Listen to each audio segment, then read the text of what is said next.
Assalamualaikum warahmatullahi wabarakatuh. Baiklah, di sini kita akan membahas tentang besar usaha. Nah, di sini ada 5 kasus nih. Langsung aja. Yang pertama, usaha jika gaya searah dengan perpindahan. Nah, pada kasus ini, contoh sederhananya yaitu ketika kita mendorong meja di lantai. Nah, lantainya itu kita ibaratkan bidang datar yang licin. Di sini kita mau memindahkan meja dari posisi awal ke posisi akhir seperti ini. Nah, untuk memindahkan meja itu, kita memerlukan gaya dari tangan kita tersebut pada mejanya di posisi awal. Sehingga ketika kita mendorong meja dan memberi gaya sebesar F dari tangan kita tersebut pada mejanya, meja akan bergeser sejauh beberapa meter dari posisi awal ke posisi akhir. Di mana pergeseran ini disebut dengan perpindahan atau disimpulkan dengan dengan S. Dari sini kita dapat menyimpulkan bahwa gaya itu sebanding dengan perpindahan, sehingga usaha sama dengan perkalian antara gaya dengan perpindahan. Atau usaha itu hasil kali antara gaya dengan perpindahan. Secara matematisnya dapat kita tulis dengan W sama dengan F dikali S, di mana W adalah usaha, satuannya Joule atau Newton meter, F adalah gaya, satuannya Newton, dan S adalah perpindahan, satuannya meter.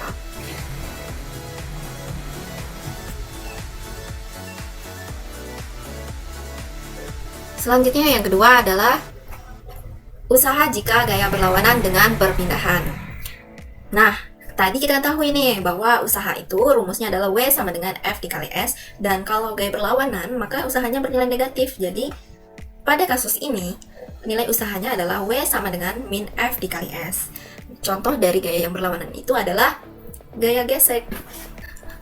Oke, selanjutnya ada usaha jika gaya membentuk sudut dengan arah perpindahan. Nah, contoh dari kasus ini adalah contoh misalnya ketika kita atau ada seseorang itu menarik tumpukan buku dengan bantuan bak seperti ini di lantai, di mana dia menariknya ini pada bidang yang datar. Nah, kalau bidang datar maka dia bekerja pada sumbu X. Nah, misal bidangnya ini kita anggap licin, maka gaya geseknya adalah 0.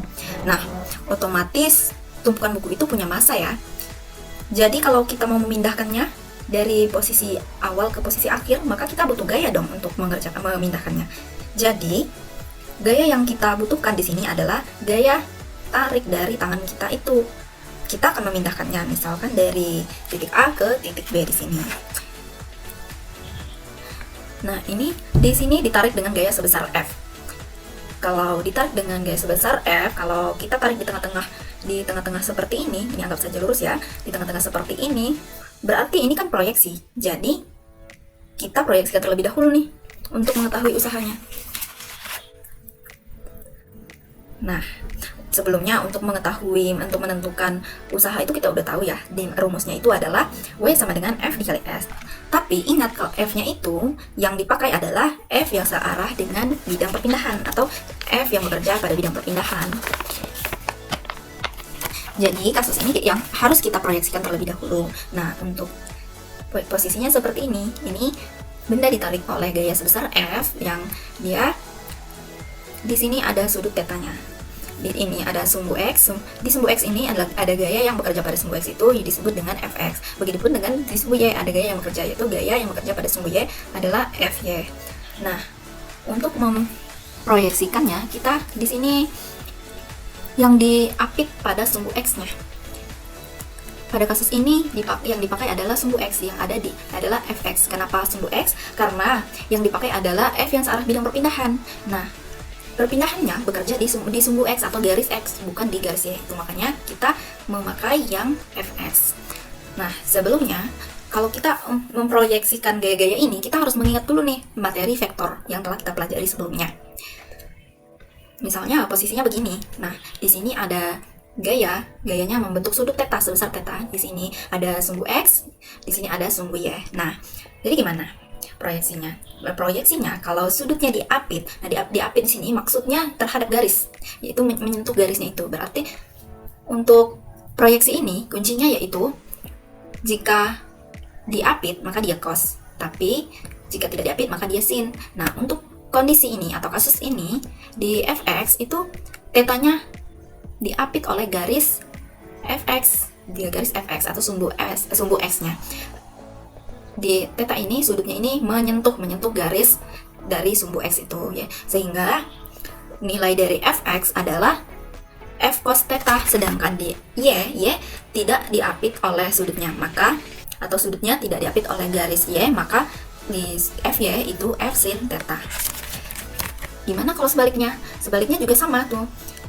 Kalau misalnya ini ditarik dengan gaya sebesar F, di sumbu X-nya itu ada gaya Fx dan di sini ada gaya Fy, dan juga dia membentuk sudut sebesar theta tapi di sini. Nah, kalau di sini untuk proyeksinya, karena sudutnya itu diapit oleh garis Y, maka Fy yang cos, yaitu nilai Fy-nya adalah F cos theta, sedangkan Fx adalah F sin theta. Jadi ingat ya, kuncinya kalau proyeksi itu jika dia diapit maka nilainya cos, kalau dia tidak diapit maka nilainya sin. Oke, sampai sini paham ya? Oke, kita kembali ke pembahasan awal. Di pembahasan sebelumnya yaitu kita membahas tentang contoh tadi, yaitu kita ketika menarik tumpukan buku. Nah, tumpukan buku ini ditarik dengan gaya sebesar F, gaya sebesar F di sini. Gaya sebesar F membentuk sudut theta di sini ada tetanya, membentuk sudut theta. Membentuk sudut theta terhadap garis X. Ternyata tumpukan buku ini juga berpindah sejauh S, maka usaha yang bekerja adalah W sama dengan gaya yang bekerja pada sumbu X dikali dengan S, di mana tadi kita sudah tahu bahwa Fx itu adalah F cos theta, maka W-nya adalah, atau usahanya ini adalah W sama dengan F cos theta dikali S, di mana W adalah usaha, satuannya Joule, dan F adalah gaya, satuannya Newton, dan S adalah perpindahan, satuannya meter. Selanjutnya ada usaha dilakukan oleh beberapa gaya. Nah, untuk kasus ini mudah saja, kita hanya menjumlahkan usaha yang dilakukan oleh gaya-gaya tersebut, atau kita menjumlahkan resultan gayanya lalu kita mengalikannya dengan perpindahan, seperti W total sama dengan W1 plus W2 plus W3 dan seterusnya, atau W total sama dengan F1 tambah F2 tambah F3 dan seterusnya dikali dengan S, di mana W adalah usaha, F adalah gaya, dan S adalah perpindahan. Yang terakhir ada usaha dalam bentuk grafik.